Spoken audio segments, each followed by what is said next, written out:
మే 19. దేవుని తీర్పు సత్యమును అనుసరించినదే అని ఎరుగుదుము. రోమీలకు రాసిన పత్రిక 2వ అధ్యాయం 2వ వచనం. ఈ సృష్టిలో సంపూర్ణంగా తీర్పు తీర్చుటకు అర్హత గల ఏకైక వ్యక్తి దేవుడు మాత్రమే. తుది తీర్పును ఆయన మనకు అప్పగించినందుకు మనం నిత్యము కృతజ్ఞులమై ఉండవచ్చు. భూ సంబంధమైన న్యాయాధిపతి పనిచేసేటప్పుడు ఎదుర్కొనే కొన్ని పరిమితుల గురించి ఆలోచించండి. అతను పూర్తిగా నిష్పక్షపాతంగా ఉండటం అసాధ్యం. ప్రతివాది యొక్క ప్రాముఖ్యత లేదా అతని రూపము అతని ప్రభావితం చేయవచ్చు.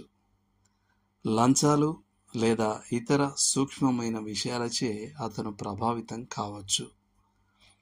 ఒక సాక్షి అబద్ధం చెప్తున్నాడో లేదో అతను ఎప్పుడూ తెలుసుకోలేడు.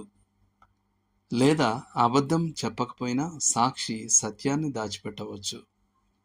లేదా అతను సత్యాన్ని మరుగుపరచవచ్చు. లేదా చివరగా అతను నిజాయితీపరుడు కావచ్చు కానీ తప్పుగా చెప్పవచ్చు. న్యాయాధిపతి తాను వ్యవహరించే వ్యక్తుల ఉద్దేశాలను ఎల్లప్పుడూ తెలుసుకోలేడు. న్యాయ పద్ధతిలో ఉద్దేశాలను స్థాపించడం ముఖ్యం. పాలిగ్రాఫ్ లేదా లై డిటెక్టర్ కూడా మోసపోగలదు. కఠినమైన నేరస్తులు కొన్నిసార్లు అపరాధానికి సంబంధించిన తమ శారీరక ప్రతిస్పందనలను నియంత్రించుకోగలరు. కానీ దేవుడు సంపూర్ణ న్యాయాధిపతి.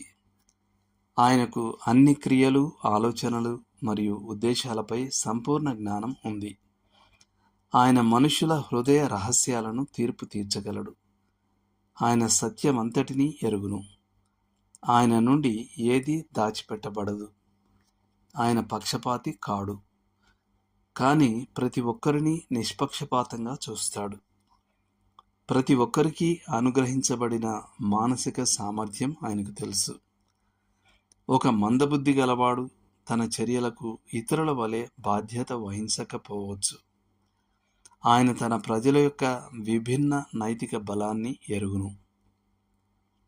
కొందరు ఇతరుల కంటే సులభంగా శోధనను నిరోధించవచ్చు. ప్రతి ఒక్కరికి ఉన్న విభిన్న విశేష హక్కులు మరియు అవకాశాలు, మరియు ఒక వ్యక్తి ఎంతవరకు సత్యానికి విరుద్ధంగా పాపం చేస్తాడో ఆయనకు తెలుసు.